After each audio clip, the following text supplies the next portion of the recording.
Bəs belə deyim də, hierofiliyin özündə fəlsəfəsində də demək, nə demək istəyirdi o? Hürufiliyin fəlsəfəsi Nəimiyə bağlıdır. Nəiminin öyrəndiyi qaynaqlar Muhiddin Arabi sistemindədir. Yəni böyük İslam alimlərindən öyrəniblər onlar da. O sistem sadəcə həmin vaxta qədər insanlar qarşı durar deyə açılmırdı. Yəni çünki Qurani-Kərimin 4 mənası var. Əslində insanlar bunu tutsalar Nəsmiyə də qarşı çıxmayacaqlar. Qurani-Kərimin var zahiri mənası, batini mənası, üçüncü batininin batini, dördüncü mənası o qədər dərindir ki, onu hələ heç kim aça bilmir. Yəni ən çox gedən İslam alimləri belə batininin batinisinə gediblər ki, orada şifrələr var, kodlar var, tarixlər var.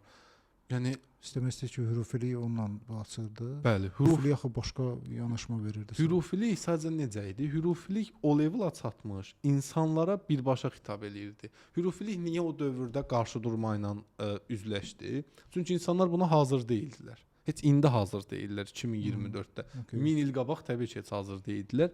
Çünki həmin dövrdə insanlara çıxıb da birbaşa Tanrı məndədir, mən ondan bir hissəyəm demək, bu çox qəliz idi ki, həmin dövrdəki İslam alimləri bunu demirdi.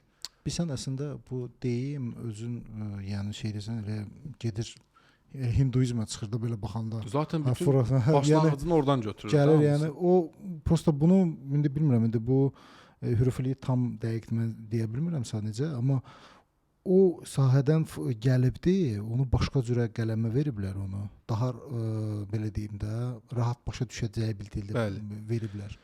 Hə, sadəcə olaraq bilsən nə idi? Bax hürufi həqiqətən hürufinin davamçıları həddən artıq çox idi. Gedirdilər arxasınca şeylər. Yəni konkret demək olarmı ki, bax bunu deməklə hürufilik fəlsəfəsindən bax konkret bax bunları şey eləyirdi. Bax 3-4 məsəl üçün şeyi insanlara çatdırmaq istəyirdi. Okay, başa düşdüm. Hürufiliyin birinci çatdırmaq istədiyi məsələ vəhdətəl vücuddur. Yəni bütün insanlar bir və bütündür.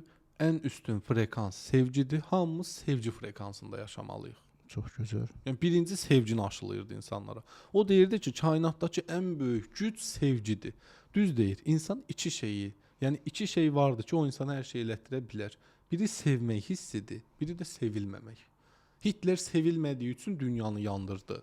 Muhammed sevdiyi üçün dünyanı oyanışa keçirirdi. İsa, Nəsimi, Füzuli, bunların hamısı sevdiyi üçün əsərlərinə də o sevgini qatdılar.